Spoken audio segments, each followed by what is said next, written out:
Hello everyone. आज हम एक टॉपिक कवर करेंगे जिसका नाम है बैलेंस पैरेंथेसिस। ओके, तो इस टॉपिक को कवर करने से पहले हम एक एक्सप्रेशन को कैसे चेक करेंगे कि ये बैलेंस है या नहीं। ओके, तो एग्जांपल के हेल्प से हम इसको समझेंगे। मान लीजिए ये हमारा एक एक्सप्रेशन है। ओके, तो इसको हमको चेक करना है ये हमारा बैलेंस है या नहीं। ओके, तो इसको चेक करने के लिए हमको एक स्टैक यूज करना पड़ेगा। तो ये रहा हमारा एक स्टैक। तो इसको चेक हम करेंगे कैसे। तो पहला चीज, अगर हमको एक ओपन पैरेंथेसिस मिलता है तो हम इसको स्टैक में पुश कर देंगे। अगर एक क्लोजिंग पैरेंथेसिस मिलता है तो हम क्या करेंगे, स्टैक में से पॉप आउट करेंगे एलिमेंट को एंड चेक करेंगे वो जो एलिमेंट पॉप आउट हुआ है वो इस क्लोजिंग पैरेंथेसिस का ओपनिंग पैरेंथेसिस है या नहीं। ओके, सो ये रहा, ये मैं एक्सप्रेशन को रीड कर रहा हूँ। तो ये रहा मेरा पहला एक्सप्रेशन। तो ये एक ओपनिंग पैरेंथेसिस है, तो इसको मैं क्या करूंगा, इसको मैं स्टैक में पुश कर दूंगा। हो गया। फिर मैं आगे गया, ये एक ओपनिंग पैरेंथेसिस है, तो इसको मैं क्या करूंगा, स्टैक में पुश कर दूंगा। फिर ये एक ओपनिंग पैरेंथेसिस है, इसको मैं क्या करूंगा, स्टैक में पुश कर दूंगा। ये हो गया। फिर मैं आगे जाऊंगा तो ये क्या आ गया मेरे ये मेरा एक क्लोजिंग पैरेंथेसिस आ गया। तो मैं क्या करूंगा, स्टैक में से मैं एक एलिमेंट को पॉप आउट करूंगा। तो ये एलिमेंट मेरा पॉप आउट हो गया। तो ये एलिमेंट मेरा पॉप आउट हो गया। तो देखिए ये इस क्लोजिंग पैरेंथेसिस का ओपनिंग पैरेंथेसिस है। ओके, तो ये हो गया। फिर हम आगे जाएंगे, ये आ गया एक क्लोजिंग पैरेंथेसिस। तो फिर से हमको स्टैक में से एलिमेंट को पॉप आउट करना पड़ेगा। तो ये एलिमेंट हो गया मेरा पॉप आउट। ओके, ये एलिमेंट हो गया मेरा पॉप आउट। अब देखिए ये जो ओपनिंग पैरेंथेसिस है ये इस क्लोजिंग पैरेंथेसिस का ओपनिंग पैरेंथेसिस है। तो ये हो गया मेरा कंप्लीट। ये आ गया तीसरा क्लोजिंग पैरेंथेसिस है। तो मैं क्या करूंगा, स्टैक में से एलिमेंट को पॉप आउट करूंगा। तो ये एलिमेंट हो गया मेरा पॉप आउट। तो इसको देखिए, ये जो क्लोजिंग पैरेंथेसिस है ये इसका ओपनिंग पैरेंथेसिस है। तो इस तरह से मैंने पूरा एक्सप्रेशन को रीड कर दिया और मैं ये कह सकता हूँ कि ये एक्सप्रेशन जो है ये बैलेंस है, क्योंकि हमारा ये पूरा स्टैक एम्प्टी हो चुका है और हम पूरा एक्सप्रेशन को रीड कर चुके हैं और सब क्लोजिंग पैरेंथेसिस का हमको ओपनिंग पैरेंथेसिस मिल गया है। तो इस तरह से हम एक एक्सप्रेशन को चेक करते हैं ये बैलेंस है या नहीं। ओके, तो अब हम पढ़ेंगे इसका एल्गोरिथम। ओके, तो ये होता है algorithm for balance parenthesis. Okay, तो ये होता है हमारा पहला स्टेप। तो कैसे हम चेक करते हैं, तो पहला स्टेप क्या होता है, हमको एक कैरेक्टर स्टैक डिक्लेयर करना पड़ता है। दूसरा स्टेप क्या करना पड़ता है, हमको एक्सप्रेशन को ट्रैवर्स करना पड़ता है। फिर एक्सप्रेशन को ट्रैवर्स करते हुए हमको अगर कोई ओपनिंग ब्रैकेट मिल गया तो हम इसको क्या करेंगे, स्टैक में पुश कर देंगे। ओके, अगर हमको कोई कैरेक्टर या हमको एक एक्सप्रेशन ऐसा मिला जो क्लोजिंग ब्रैकेट हो, ये हो सकता है, ये हो सकता है, ये हो सकता है, तो हम क्या करेंगे, स्टैक में से एक एलिमेंट को हम पॉप आउट करेंगे एंड चेक करेंगे वो जो एलिमेंट पॉप आउट हुआ है वो इस क्लोजिंग ब्रैकेट का ओपनिंग पैरेंथेसिस है या नहीं। अगर है तो ठीक, नहीं तो हम क्या करेंगे कि हम डिक्लेयर कर देंगे कि ये जो ब्रैकेट्स है ये बैलेंस नहीं है। ओके, तो यह रहा स्टेप 3। स्टेप 3 में क्या होगा कि आफ्टर कंप्लीट ट्रैवर्सल, हम जब कंप्लीट ट्रैवर्स कर देंगे तो अगर हमारा जो स्टैक होगा अगर वो एम्प्टी हो गया, इसका मतलब क्या होगा कि हम सारे एक्सप्रेशन को रीड कर चुके हैं और हमारा जो एक्सप्रेशन है वो वैलिड एक्सप्रेशन है। अगर कोई ओपनिंग पैरेंथेसिस स्टैक में रह गया है, इसका मतलब क्या हुआ कि हमको एक क्लोजिंग पैरेंथेसिस का ओपनिंग पैरेंथेसिस नहीं मिला है। मतलब क्या हुआ कि ये जो एक्सप्रेशन होगा, हमको जो एक्सप्रेशन दिया जाएगा वो वैलिड नहीं होगा। ओके, तो ये रहा इसका एल्गोरिथम। ये थोड़ा सा आप अच्छे से देख लीजिए कैसे हो रहा है, ये स्टेप बाय स्टेप है। और अब इसका हम कंप्लीट कोड पढ़ेंगे। ओके, तो पहले क्या हम करेंगे ना, hash include stdio.h, hash include stdlib.h, hash include string.h, ये तीनों रहेगा। अब हम क्या करेंगे, स्टैक का साइज को हम सेट करेंगे। कैसा ना, हैश डिफाइन मैक्स 100। ओके, ये हो गया हमारा स्टैक का साइज सेट। अब हम क्या करेंगे ना, स्टैक के लिए हम एक स्ट्रक्चर क्रिएट करेंगे। कैसे, ये हम लिखेंगे कि typedef struct stack, okay. और स्टैक में से दो चीज़ होता है, जो पहला चीज़ होता है एक टॉप, दूसरा चीज़ होता है हमारा एक एरे होता है, ओके। तो इस चीज़ के लिए हमको एक कैरेक्टर एरे चाहिए, ओके। तो मैंने क्या लिख दिया कि इंट टॉप होगा और एक कैरेक्टर एरे होगा। उसका साइज कितना होगा ना, मैक्स, जितना कि हमारा एक स्टैक का साइज है, मैक्स साइज होगा, ओके। तो ये हो गया हमारा स्ट्रक्चर, ओके। तो अभी हम क्या पढ़ेंगे, ओके। तो दूसरा चीज़ क्या है, हम स्टैक को इनिशियलाइज करेंगे। इसका मतलब क्या है कि हम स्टैक को वैल्यू देंगे, ओके।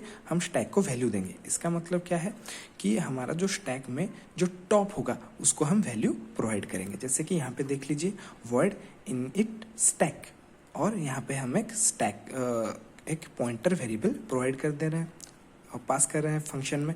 तो यहाँ पे देखिए हम टॉप का वैल्यू यहाँ पे सेट कर दिया -1, ओके। तो ये हो गया हमारा initialization of stack. Second case क्या करेंगे, हम पुश करेंगे, एक एलिमेंट को स्टैक में से पुश करेंगे। कैसे करेंगे हम देखते हैं। तो पहला ये रहा हमारा फंक्शन, और ये जो पैरामीटर है क्या रहेगा, हम एक पॉइंटर वेरिएबल प्रोवाइड करेंगे और एक एलिमेंट प्रोवाइड करेंगे जिसको हमको स्टैक में पुश करवाना है, ओके। तो पहला चीज़ हम क्या चेक करेंगे, अगर हमारा स्टैक फुल हो गया है तो हम उस एलिमेंट को पुश नहीं कर सकते। फॉर एग्जांपल मान लीजिए ये हमारा एक स्टैक है, ओके। ये हमारा एक स्टैक है, मान लीजिए इसका कैपेसिटी है 3 एलिमेंट को रखने के लिए। मतलब मान लीजिए यहाँ पे 1 है, यहाँ पे 2 है, यहाँ पे 3 है। तो ये हमारा जो स्टैक है ये क्या हो गया है, ये हमारा फुल हो गया है, ये स्टैक हमारा फुल हो गया है। तो हम इसमें इन शॉर्ट अब एलिमेंट नहीं कर सकते। तो पहला चीज़ तो हमको ये चेक करना पड़ेगा। और इसको चेक कैसे करें, देखिए ये हमारा एलिमेंट है, तो देखिए पॉइंट कहाँ पे पॉइंट कर रहा होगा, ये जो टॉप होगा ये कहाँ पे पॉइंट कर रहा होगा, यहाँ पे टॉप पॉइंट कर रहा होगा। मान लीजिए ये जो स्टैक है इसका साइज है हमारा 4, ओके। तो इसका इंडेक्सिंग अगर हम स्टैक का करेंगे तो कैसे करेंगे, तो ये रहा 0, ये रहा 1, ये रहा 2, ओके। 0 1 2, सॉरी ये मैक्स जो है ये 3 है, ओके। ये मैक्स जो है ये 3 है, ओके। तो 0 1 2, इसका मतलब ये क्या हो गया, ये हो गया हमारा मैक्स -1, ये हो गया। और ये टॉप हम पॉइंट कर रहे हैं, तो हम कह सकते हैं अगर टॉप का वैल्यू, ये जो टॉप का वैल्यू ये इस मैक्स -1 के साथ अगर सेम हो गया तो हम कह सकते हैं कि ये स्टैक जो है ये हमारा फुल है, ओके। तो इसको हम चेक करेंगे कैसे, इफ एस टॉप, ओके। ये जो टॉप है अगर इक्वल टू किसके साथ इक्वल हो गया, अगर मैक्स -1 के साथ इक्वल हो गया है तो यहाँ पे हम प्रिंट कर देंगे कि स्टैक जो है हमारा ओवरफ्लो हो गया है, और हम यहाँ से निकल जाएंगे, इस फंक्शन से निकल जाएंगे, ओके। एल्स हम क्या करेंगे ना, हम टॉप के, ओके, एलिमेंट अब पुश कैसे करेंगे ये देख लीजिए। ये मान लीजिए ये हमारे पास एक स्टैक है, ओके। ये एक एम्प्टी स्टैक, मान लीजिए यहाँ पे एक एलिमेंट है 1, ओके। और यहाँ पे हमको एक एलिमेंट पुश करना है। तो हम यहाँ पे हमारा टॉप जो है, यहाँ पे जो हमारा टॉप है यहाँ पे इसको इंडिकेट कर रहा होगा। तो हमको पहले क्या करना पड़ेगा, इस इंडेक्स के पास आना पड़ेगा। तो इस इंडेक्स के पास आने के लिए हमको पहले क्या करना पड़ेगा, टॉप का वैल्यू को इंक्रीमेंट करना पड़ेगा। यहाँ पे टॉप आ जाएगा फिर। तो यहाँ पे हमको वो एलिमेंट को इंसर्ट करना है, ओके। तो पहला हम क्या करेंगे, ये टॉप का वैल्यू को इंक्रीमेंट कर देंगे, ओके। फिर दूसरा चीज़ क्या करेंगे, ये क्या है, ये जो स्टैक है अभी ये एरे के जैसा बिहेव कर रहा है, ओके। ये एरे के जैसा बिहेव कर रहा है। तो इस एरे का कौन सा इंडेक्स में हमको एलिमेंट डालना है, ये जो टॉप का इंडेक्स में हमको एलिमेंट डालना है। तो इसमें क्या करेंगे हम, एरे जो है और इसका इंडेक्स क्या है, टॉप। ये जो टॉप इंडेक्स है इसमें हमको ये एलिमेंट डालना है, जो एलिमेंट हमको दिया गया है स्टैक में पुश करने को। तो ये एलिमेंट हम इस टॉप में, मतलब इस पोजीशन में हम डाल देंगे, ओके। ये एग्जांपल के लिए है। तो इसी तरीके से हम एलिमेंट को इंसर्ट कर देंगे, मतलब पुश कर देंगे स्टैक में, ओके। तो दूसरा चीज़ आ गया है पॉप कैसे करें, मान लीजिए, ओके। पॉप कैसे करें, तो ये रहा हमारा फंक्शन और ये रहा हमारा एक पॉइंटर वेरिएबल, ओके। तो पॉप कैसे करें, पहले पॉप करने के लिए हमको ये चेक करना पड़ेगा कि स्टैक एम्प्टी तो नहीं है। मतलब ये देखिए, अगर ये वाला स्टैक ये स्टैक है, और ये तो मान लीजिए ये है हमारा स्टैक, ओके। ये तो एम्प्टी है, तो हम इसमें एलिमेंट पॉप आउट कैसे करेंगे? नहीं कर सकते। तो पहले चीज हमको चेक करना पड़ेगा कि स्टैक एम्प्टी तो नहीं है। अगर एम्प्टी है तो ये चीज गलत है। एम्प्टी होने का मतलब क्या है? टॉप का वैल्यू -1 हो गया, तो इसका मतलब है ये जो स्टैक है ये एम्प्टी है। तो इसको ये लिख देंगे, इफ एस टॉप का वैल्यू इक्वल टू -1 हो गया, इसका मतलब क्या है कि स्टैक जो है हमारा अंडरफ्लो हो गया, ओके। मतलब स्टैक हमारा एम्प्टी हो गया। तो हम क्या करेंगे? इस फंक्शन से बाहर आ जाएंगे। एल्स अगर ये कंडीशन नहीं होता, अगर स्टैक एम्प्टी नहीं है, तो पॉप आउट कैसे करेंगे? अब देख लीजिए। मान लीजिए ये हमारा स्टैक है, ओके। ये हमारा स्टैक है, ये 1 2 और ये 3 है, ओके। तो ये 3 एलिमेंट आप जानते हैं कि स्टैक किस ऑपरेशन पे काम करता है? Leaf operation, that is last in first out operation पे काम करता है। तो पहला एलिमेंट जो पॉप आउट होगा वो होगा 3, ओके। तो देख लीजिए, पहले हम पॉप आउट कैसे करेंगे? पहले हम एक वेरिएबल बनाएंगे जिसका नाम होगा वैल्यू, ओके। फिर लिखेंगे क्या? इस जो पॉप आउट एलिमेंट होगा इसमें हम इसको स्टोर कर देंगे। जो पॉप आउट एलिमेंट होगा हम वैल्यू में स्टोर कर देंगे, ओके। तो हम लिख देंगे वैल्यू इक्वल टू, अच्छा ये पोजीशन कौन सा है? ये पोजीशन कौन सा है? यहाँ पे देखिए टॉप पॉइंट कर रहा होगा, और ये है हमारा क्या? एरे। एरे जैसा बिहेव करेगा स्टैक, ओके। ये जो है हमारा एरे है। तो हम लिख सकते हैं ये जो वैल्यू है, हम जो वैल्यू में ये जो एलिमेंट को हम स्टोर करेंगे, तो हम क्या लिखेंगे? वैल्यू इज इक्वल टू ये एरे का कौन सा इंडेक्स? Top index. तो ये जो एरे का टॉप इंडेक्स है, इसमें जो एलिमेंट है, इसमें इसको किसमें स्टोर करना है? वैल्यू में स्टोर करना है। तो ये हो गया वैल्यू में स्टोर, ओके। तो फिर हमको क्या करना है? ये जो टॉप है ये अभी किसको पॉइंट करना चाहिए? ये एलिमेंट मिट गया है, ये सोच लीजिए। मतलब पॉप आउट मतलब ये निकल गया है एलिमेंट, ओके। तो अभी टॉप किसको करना चाहिए इंडिकेट? तो यहाँ पे टॉप इंडिकेट होना चाहिए, क्योंकि ये एलिमेंट तो निकल गया है, तो टॉप इसको इंडिकेट करना चाहिए। तो हम क्या करेंगे? इस टॉप का वैल्यू को डिक्रीमेंट कर देंगे और क्या कर देंगे? रिटर्न कर देंगे इस वैल्यू को, मतलब इस एलिमेंट को हम रिटर्न कर देंगे। तो ये हो गया पॉप आउट, ओके। कैसे हम स्टैक में से पॉप आउट करते हैं, ओके। अभी हम मेन फंक्शन को जाएंगे, ओके। अभी हम मेन फंक्शन को जाएंगे। मेन में कैसे करेंगे देखिए, ओके। तो ये रहा हमारा मेन फंक्शन। तो हम पहले कुछ वेरिएबल डिक्लेयर करते हैं, ओके।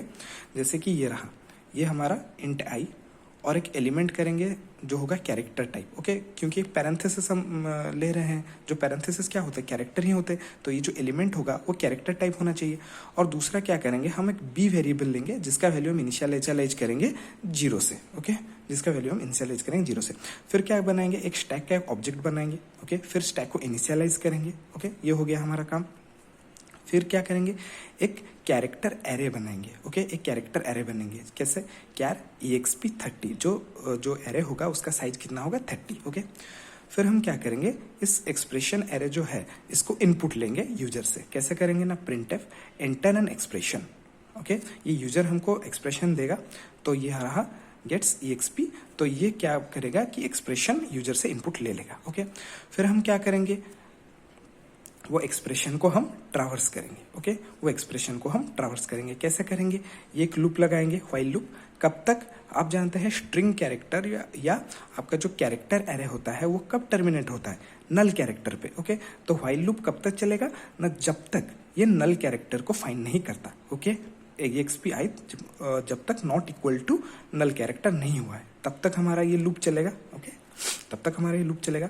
फिर हम क्या करेंगे? एक स्विच केस लगा देंगे, ओके। स्विच exp आई अगर एक्सप्रेशन क्या आता है हम देखेंगे, ओके। तो ये रहा हमारा स्विच केस। अगर हमारा केस में ये या ये मतलब ये तीनों क्या बोलते हैं इसको? ओपनिंग पैरेंथेसिस आते हैं, तो हमको क्या करना है? printf push into the stack, मतलब हमको स्टैक में पुश करना है। तो ये रहा पुश फंक्शन। पुश ये हमारा पैरामीटर जो दिया था हमको, हम फंक्शन में जो दिए थे पैरामीटर, ये लिख दिया। और फिर हम क्या करेंगे? बी का वैल्यू को हम इंक्रीमेंट करेंगे, ओके। ये क्यों करेंगे हम लास्ट में देखेंगे। बी का वैल्यू हम इंक्रीमेंट करेंगे और फिर हमारा ये जो केस है ये ब्रेक हो जाएगा। अगर मान लीजिए ये केस है, मतलब ये क्लोजिंग पैरेंथेसिस है, ये क्लोजिंग पैरेंथेसिस है, तो हम पहले क्या चेक करेंगे कि ये जो पहला एलिमेंट है स्टैक का, पहला एलिमेंट है स्टैक का, वो क्या होना चाहिए? ओपनिंग पैरेंथेसिस होना चाहिए, और इसी का ओपनिंग पैरेंथेसिस होना चाहिए। अगर ये है तो हम क्या करेंगे? इस एलिमेंट को पॉप आउट कर देंगे।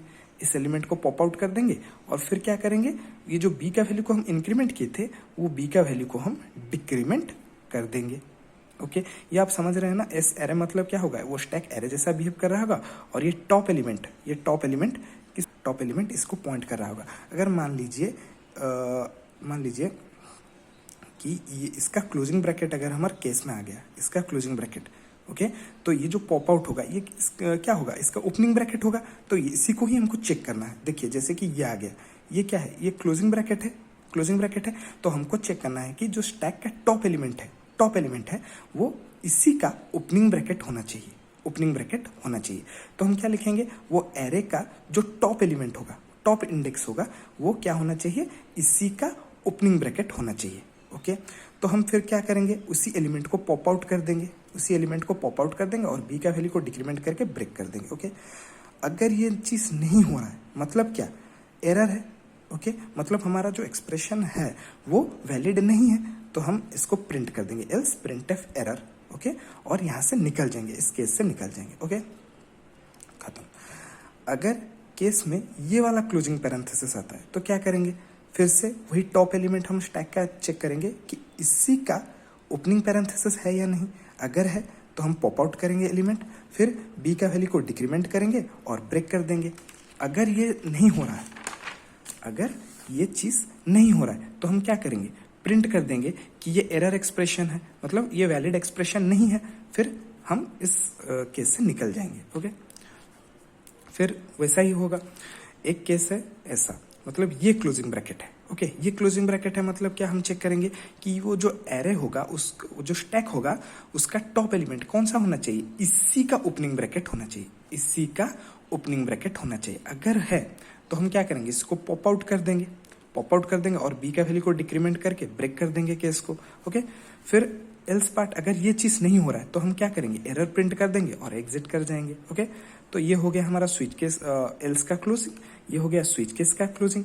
फिर हम क्या करेंगे, एक एक्सप्रेशन को हम रीड किए, वो केस में गया, स्विच केस में गया, फिर हमको क्या करना पड़ेगा, आई का वैल्यू को इंक्रीमेंट करना पड़ेगा, क्योंकि एक्सप्रेशन को हमको पूरा रीड करना है तो आई का वैल्यू को इंक्रीमेंट करना पड़ेगा, और फिर हम ये व्हाइल का क्लोजिंग ब्रैकेट दे देंगे। ओके, अगर फिर हम चेक लगाएंगे क्या, अगर बी का वैल्यू इक्वल टू 0 है, इसका मतलब क्या हुआ कि स्टैक में जितना भी ओपनिंग ब्रैकेट है, ओपनिंग पैरेंथेसिस है, वो क्या हो गए, पॉप आउट हो गए, मतलब उनको उनका क्लोजिंग पैरेंथेसिस मिल गया, मतलब जो भी हमको एक्सप्रेशन दिया गया है वो वैलिड है। तो हम प्रिंट कर देंगे ये जो पैरेंथेसिस है वो मैचिंग है।